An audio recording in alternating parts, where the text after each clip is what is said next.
Here's the big one, guys. Here's the FUD. SEC secret Binance court filing has observers bracing for bad news. There's a lot of details here, guys, so strap in and hang on. On Monday, the Securities and Exchange Commission submitted a sealed motion which let it file sensitive or confidential information without revealing the contents publicly. Now, let's turn to somebody who actually has something to say about this, who we might care about. John Reed Stark.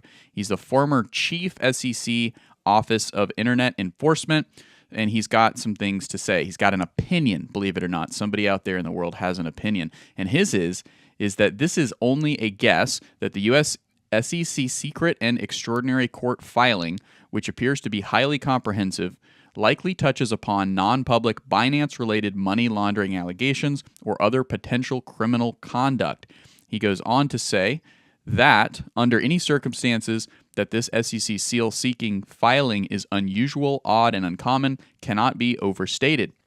In my almost 20 years in the SEC Enforcement Division, including 11 years as the chief of the SEC's Office of Internet Enforcement, our team worked on and led a broad range of SEC investigations, which involved parallel U.S. DOJ investigations and lots of litigation, I can imagine. And I can't recall ever seeking to file a motion or any other court document under seal. Fail not your peril, Binance. Strange things are afoot at the Circle K. Now, I don't know what this last part means. Maybe somebody else does. But overall, Tim, goodness gracious, does this not have you shaking in your boots? Why are we not hearing about this in the crypto YouTube, crypto news world? And is this something that we should truly be worried about? What is hidden under the secret seal? Is it money laundering allegations, Tim? You're talking about against Binance? I am talking about against Binance. Listen, here's the thing. How many things have they put to rest?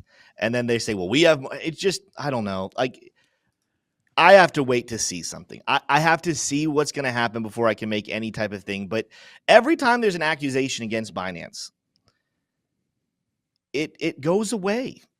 There's no evidence presented. It just goes away. Yeah, it takes some time. Yes, people get worried. Yes, price action fluctuates up and down. Yes, people go to Binance and they try to get their money off because they're worried that exchange is about to blow up. And Binance isn't freaking out, shutting down their exchange. They're just like, all right, here you go. You want your money back? Here you go. Because we have it. Because we've been doing everything the way we were supposed to do it the whole way.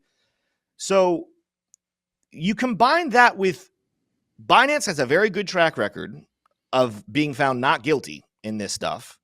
And then you go back and look at the SEC's track record, because this is the SEC continuing to go after them. I know the DOJ is now involved too, but the SEC, literally, why are we having this whole thing of hashtag fire Gary Gensler? Because Gary Gensler and the SEC are the worst at their job. And I'm not just talking about like because they're the SEC. I'm just saying, let's pretend we had an imaginary entity and their job was to sell cookies. And that's what he's being paid for. He's the CEO. He's being paid by the owner to sell these cookies. And in fact, nobody's buying these cookies. It's been years, 2 years, and nobody wants to buy the cookies. Should that guy who was hired to sell cookies keep his job? No, he should not. He should be fired. He's terrible at his job. Well, what is Gary Gensler's job? Gary Gensler's job is to regulate securities, to regulate threats that could be securities to continue to save the investor. One of the ways he does that is by issuing lawsuits, taking people to court to make them pay their fines, and then also fix whatever they were doing that was hurting the public investors, right? When was the last time this man won a lawsuit? His whole job is to regulate people according to the law and keep them from hurting people and win lawsuits. The man hasn't sold a cookie in 2 years. It's time for him to lose his job. But again, what's the story behind the scenes? Who's involved with being in his pockets? I don't know. But what I do know is until I see the damning evidence that Binance is doing whatever now they're being accused of, don't you have to give them the benefit of the doubt? Don't you have to give them the chance to say, like, listen, they've literally every other FUD that's been thrown at their way, they've been able to negate and prove it's not true. I got to kind of stick with that direction. Right.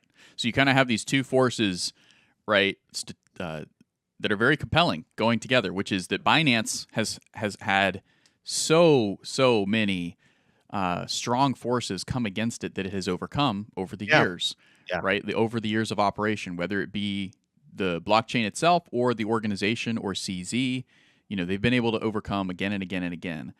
But also, which is why I brought up the tweet from John Reed Stark, is that there's very seldom a sealed evidence that's brought forward with an ongoing DOJ case from the SEC. So there's these two kind of anomalistic, two forces going at against each other here that could erupt, and it's going to erupt into something, whether it's bullish or whether it's bearish, we don't know.